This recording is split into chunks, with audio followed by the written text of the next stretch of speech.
있습니다.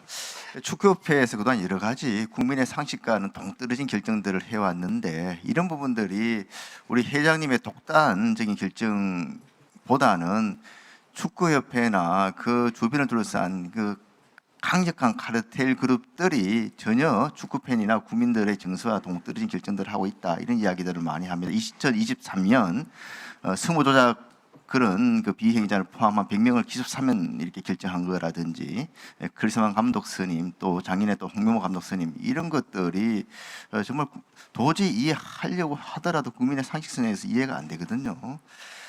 최근에 지금 이런 대한축구협회의 병폐를 혁신하기 위해서 K축구 혁신위원회 지금 운영되고 있지 않습니까?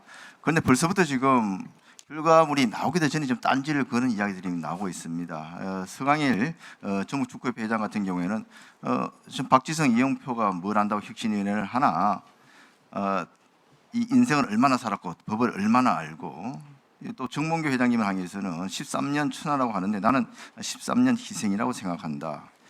백현재 부산축구협회 같은 경우에도 보면은 감독 선임 문제라든지 사면 문제라든지 실질적으로 큰 헌결사항은 아니었고, 또 정몽 회장님께서도 그렇게 잘못했다고 생각을 하지 않는다, 이런 이야기를 하고 있습니다.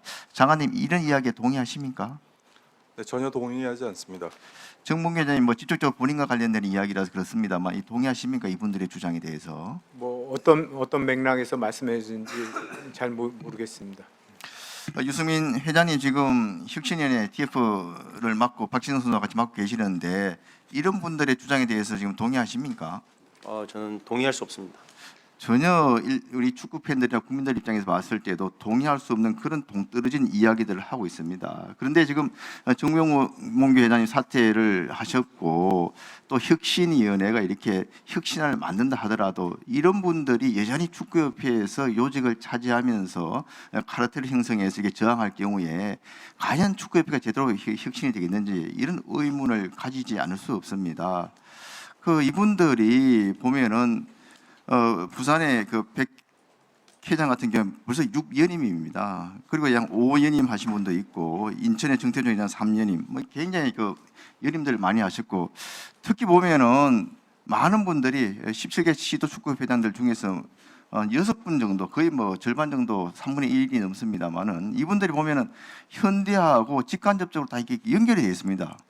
백현식 회장, 가장 옹호 발언을 강하게 하고 있는 백 회장 같은 경우에는 현대산업개발 정몽규 회장님 회사죠. 이런 데하고 완전히 협업 관계고, 경기 회장도 현대제철하고 우수협력업체, 제주 회장도 마찬가지입니다. 그리고 서강일 회장 역시 현대자동차 납품업체입니다. 이런 분들이 당연히 현대의 눈치를 볼 수밖에 없고, 또 현대 출신의 정몽규 회장을 옹호할 수밖에 없는 그런 구조로 되어 있는 겁니다. 그래서 이런 분들이 그대로 건재해서 축구협회의 중책을 맡고 있는 그런 상황에서 정몽규 회장님께서 사퇴하시더라도 이런 범현대가의 입김이 축구협회 그대로 이게 적용되는 거 아닌가, 이런 우려를 금지 않을 수가 없습니다. 그리고 지금 특히 부산 협회장 같은 경우에 또 다른 문제가 있습니다.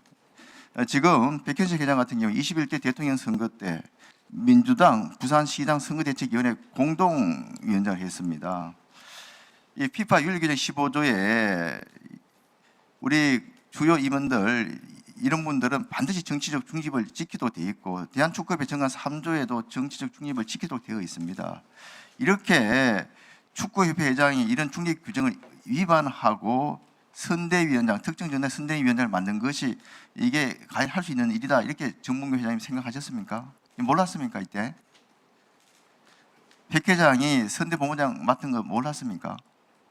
뭐 그분의 정치적인 성향이나 동향에 대해서는 제가 알지 못했었습니다. 유승민 체육회장님, 이 정치적 중립 의무 위반 이 부분에 대해서는 이게 징계가 있어야 되는 거 아닙니까?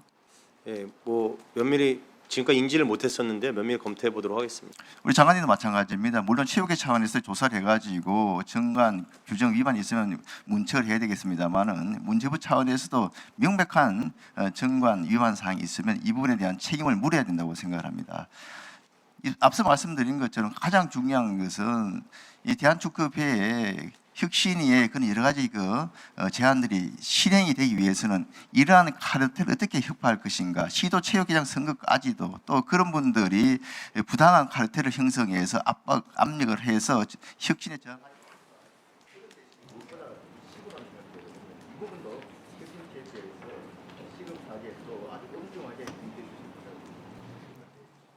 네, 수고하셨습니다. 다음으로 이모경 의원님 질의 이어가 주시기 바랍니다.